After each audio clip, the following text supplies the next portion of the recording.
Right, so with the new iPads official, some of you guys might be wondering, when are we going to see new Macs? And well, we have some details regarding that, possibly pointing towards a November release, maybe even at an event, so let's delve into it. So let's actually begin with that. Could we see an event for these new Macs? And well, I'm not too sure, to be honest. Because initially Gurman was pretty confident we could see press releases for these Macs, since these won't be groundbreaking changes, and also Apple has done press releases in November for Macs in the past, namely the first Intel 16-inch MacBook Pro. And so yeah, for these new Macs, Apple could do what they did with the iPads and just randomly drop this via press releases. However, Gurman in this new report seems a little more unsure about the release. He now says we should see these Macs within a few months, and so that does suggest to me that maybe there is a chance we could see an event for these Macs. And unlike the iPads, you could argue an event could make sense because these Macs are going to be using chips that have not been released yet, and so much like they explained every other version of the M1 chip and also the basic M2 chip, maybe Apple wants to reveal the M2 Pro and the M2 Max and the performance upgrades on stage. And yeah, the original November M1 event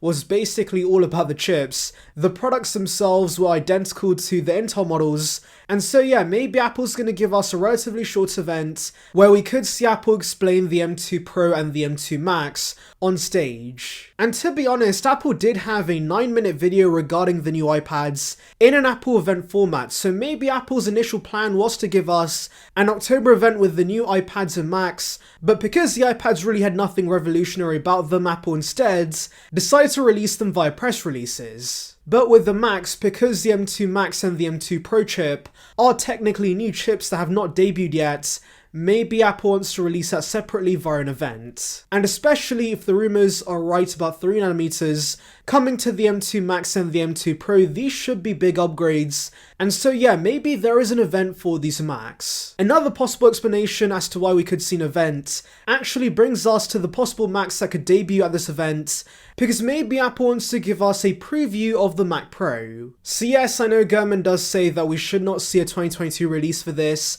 but there is a chance Apple does preview the Mac Pro before the release. Since Apple has done this in the past with previous Mac Pro releases. For example, the 2019 model was debuted at WWDC, but of course was released in December, so I could see Apple giving us a preview of the Apple Silicon Mac Pro and the features at the November event, but of course releasing it to buy in the spring alongside the other spring releases we should see at the March event. And why I think this is a strong possibility is because Apple themselves did tell us the Apple Silicon transition would be over in 2 years. And while it's going to be 2 years by the end of this year, so of course, considering the Mac Pro and the Intel Mac Mini are the only Intel Macs left, I can see Apple releasing the M2 Pro Mac Mini and of course, this Mac Pro refresh. And so technically that means the transition would be over because Apple would have announced a replacement for the Mac Pro. Now regarding this Mac Pro, Gurman does double down on the specs of this.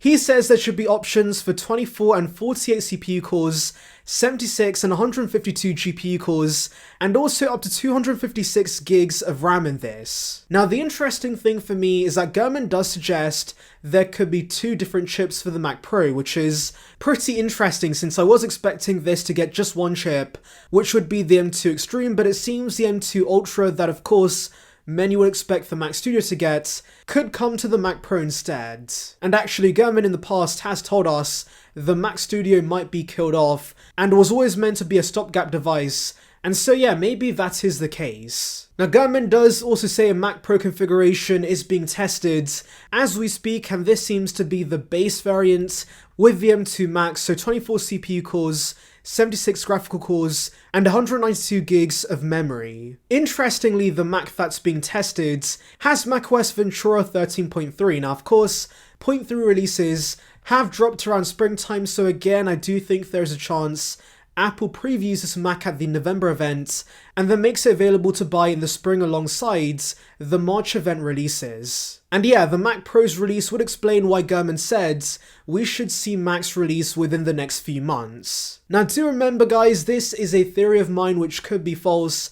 maybe we don't see a preview of the Mac Pro and instead, Apple does press releases. So which Macs are definitely releasing in November? Well, of course, that would be the new 14-inch and 16-inch MacBook Pros, and of course, the long-awaited Mac Mini refresh. Now, Gurman does say that both these Macs are not getting design changes.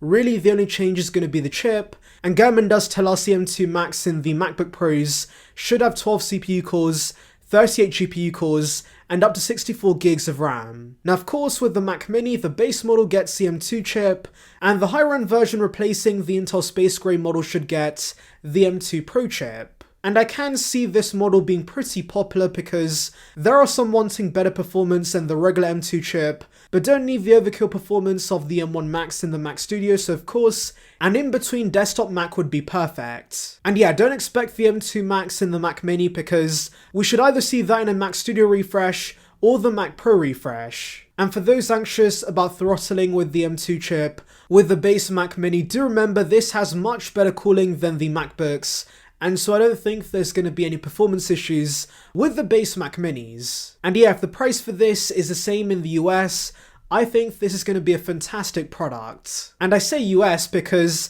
even if there's no price hikes in the US, do expect price hikes around the world because of weakening currencies.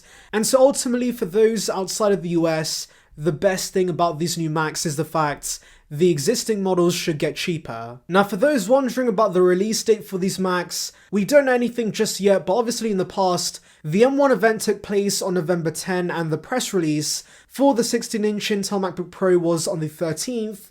And so yeah, maybe we see a press release or an event around those dates. So the 2nd or 3rd week in November should be when we see these new Macs. And if we do see an event, we should see invites go out 2 weeks prior, so if we do have an event, we should get invites in early November. Anyways, let's delve into your comments regarding future Macs. So Tom and Tech hopes M2 Pro, Max and Ultra are 3nm since M2 was a lackluster refresh, and they want bigger upgrades. And yes, I'm also hoping for the same because, for the most part, the M2 Pro / Max, that's a mouthful, but anyways, these Macs are gonna be pretty boring because the Mac Mini and the MacBook Pro are not getting new designs, and so the chip upgrades have to be the main USP. So of course, to make up for the lack of upgrades, I'm hoping Apple does give us chips based on the 3nm process. Anyways, that's about it guys, but tell me your thoughts in the comments. Anyways, thank you for watching guys, make sure to like